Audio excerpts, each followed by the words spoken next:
Hey guys, what's going on? This could be my draft mode tier list for Ahri Part 2. This is one where I place Ahri. So we got some changes here. Rumble, I'm actually moving up to tier 1. Sorry about that, guys. I had to clear my throat. Rumble, I'm moving up to tier 1 because not only has he been a favorite in competitive play lately, um, he's also a favorite in other metas. Like at WCG, the Koreans and the Asian teams really favored Rumble because he is very strong. And there's another thing about Rumble that makes him so good, and it's the fact that you can throw him top, and he's your AP caster, but he's also a tank. So he's kind of like a bruiser AP caster, and he can take a lot top lane. He does a ton of damage in team fights, yada yada yada. But what makes him so good is because you throw your AP top lane, your AP is also your bruiser, you free up your middle to put someone like Gangplank or Yorick to counter champions like, Kassadin, who just really absolutely gets shut down by a Gangplank pick. Like if you pick Gangplank and throw a middle versus Kassadin's worth nothing, absolutely zero. So in terms of counter picking, having Rumble as one of your top picks, and throwing him top lane frees up you to counter middle lane very hard. And yeah, that's almost an invaluable asset to a team in terms of competitive play and how strong a pick is. I mean that's incredibly strong, and not a lot of champions can do that. So because of that, I have moved Rumble up to tier 1, right here, and yeah. Zillion I moved down in tier 1. I felt he was a bit too high. That's about it. Nothing too spectacular about it. Straka moved up to tier 1. I had her in tier 3, and as I said here, I must have been high because I have no idea why I had her in tier 3. I must have just looked over my tier list and just like brain fart, and not even realized that she was down there. She should have been tier 1 or at least high tier 2 that whole time. I threw up in tier 1 because she is extremely good. Her survivability is great. Her burst heals make for baiting and all that great stuff. And she has a global heal as well. And she really just dominates in terms of who's a great support, and it's really her and Sona that are just the two top tier supports, just because they have so much sustain and so much damage, so much everything. They're really all around great support champions, and yeah, that's it. Lee Sin has been moved up to tier 2. I felt he's a little bit too low. I mean, he can top lane, he can jungle, and his jungle ganks are incredibly strong. He's one of the strongest gankers in the game, and his teamfight utility is very good with his kicks and his ability to shield people and jump to them and kite for them. He's really just overall a great champion, and I felt he was a little bit too low. Jarvan, I moved him up because I felt he's a little bit underrated, in my opinion, as I say Imo there. He is really great in the jungle. He clears it fast. His ganks are really strong. He's got lots of mobility due to the flag and pull. The knock up is just fantastic in team fights. The ultimate is just fantastic in team fights. You really clamp down on people, and it's just great. And I feel I had him too low, and I really feel he's making a comeback in competitive play, so I had moved him up. Gangplank, I did move up in tier 2 as well. I felt he was a little bit too good top lane, good jungler. Why was he so low in tier 2? I don't know, but I moved him more towards the top. Corki moved up to tier 2. I felt he was a little too low. Since his buffs a little while ago, I kind of brought him back up into like a viable AD champion. Even before that though, he was still pretty decent. But those little, I think he got a little buff. He got like kind of a nerf little buff. But he got a little change now due to the mastery changes and all that junk. He's actually pretty decent again. So we've been seeing him a little bit in competitive play. We've been seeing him a little bit in solo queue, and he's turning out to be quite a good DPS. AD carry, which is really what you want. Maokai moved up to tier 2. One of the strongest junglers in the game currently due to incredibly strong ganks. You come in, if you got red buff, you W onto them, you're snared. As soon as that's over, boom, mini knock-up / stun, and then on top of that slowed plus red buff slow, red buff slow, red buff slow, and on top of that his burst is crazy good too with the sapling burst and all that combo. It's a lot of damage early. You really have to be careful with his ganks, and really no one is safe early game for Maokai if that guy knows how he plays. And he clears the jungle incredibly fast too. He clears the wraith camps instantly with just his little saplings, goes around, boop boop boop boop, camp. He's just made for the jungle now in terms of just clearing stuff. He's just really good, and he's a great tank late game. So I have moved Maokai up into tier 2. Because of all that. Urgot, I moved down to tier 3 because I felt he was a little bit too high, just a little bit. Still really good in lane, still good for countering some champs, but tier 2 I don't think represents Urgot currently. Fiddlesticks moved down to tier 5. He's terrible in the jungle, he's terrible in lane. He really needs help, as I suggested in my thread the other day.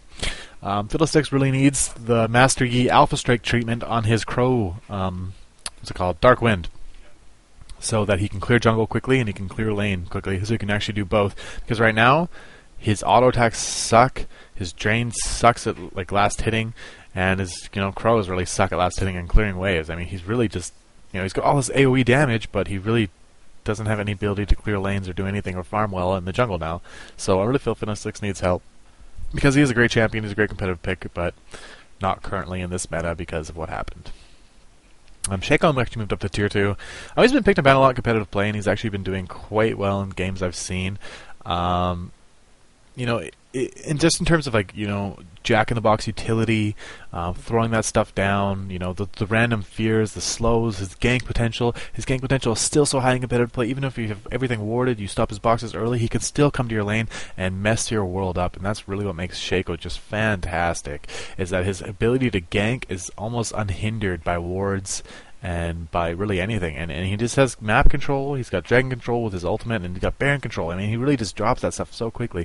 So I kind of underestimated Shaco on competitive play, because I didn't see that much, but recent tournaments and recent plays from teams have shown me Shaco's actually still pretty good, and that I am moving him up accordingly because of that. Fizz moved down to tier 3. Felt was a bit too high. Fizz is he's just an okay champ. He's decent top lane. He's decent. Actually, he's kind of worse in the jungle now. Now that they changed jungle, he's not as good in the jungle as he once was. And yeah, I just felt he was a little bit too high. Nidalee moved up to tier 2 rather, and I actually have it pulled a tier. For some reason, I changed that recently, so don't worry about that.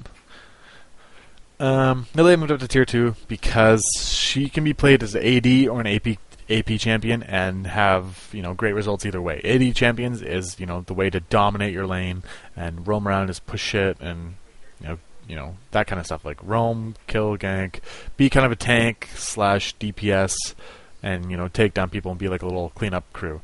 AP in Italy is all about your poke comps, your heals. Those are like what's really strong about her. Her poke and her heal are just so strong. Her cat form's not as strong, but she can still do that kind of stuff. But it's really about the heal utility and the pokes that she offers in her AP form that have great use. So, in poke comps, if you have Nidalee, if you're a good Nidalee player, and she's landing those spears at long range, oh my god, this is a chunk, right? So she has, the utility for AP and the utility for AD all in one. And, I had her in like tier 4, which is way too low. And, you think about it now, and she is truly a very versatile champion, and she can play a lot of roles and do a lot of things top lane and be played many different ways. So that's why I have actually moved her up to tier 2. Brand has been moved down to tier 3 because I just felt he's a little too high. In terms of viable casters right now, he's still not that sought after. I mean, he's good, but he's not great, and that's kind of what tier 3 is. You're good, you're viable, but you're not, sought after, and you're not going to be picked all the time. You're just kind of there, and you're viable to be played. If there's a Brand player who just loves Brand, then yeah, you can pick him and you can play against other casters. But in terms of comparing him to other casters, he just doesn't rank up currently for me. So that's why I've actually moved him down. Alright, this is the big one. Ahri has been placed into tier 1. Yeah, I actually placed Ahri in tier 1. You guys might be going like, why'd you do that? Well, it took me forever to realize how good Ahri was. Because she does have a steep learning curve in her laning phases. You get used to it and all that crap. But once you realize how good she can be and the potential she has, you're kind of like, whoop, mind blown. Her mid game, or rather her early game is, it's decent. She can lane versus a lot of people. She's got the sustain with her passive. She's kind of hard to push out of lane, and she's kind of gankable. But if you get your charm and you fear the jungler as you come, or charm the jungler / taunt as he comes in, you're gonna be okay. And so her laning phase pretty decent. Not the best, definitely not the worst. Kind of in the middle in terms of best, good and great. She's in the middle. It's okay, right? So, alright, laning phase covered, pretty good. Middle game, she's kept up in farm with everybody else. Her burst is pretty good. She's kind of tanky.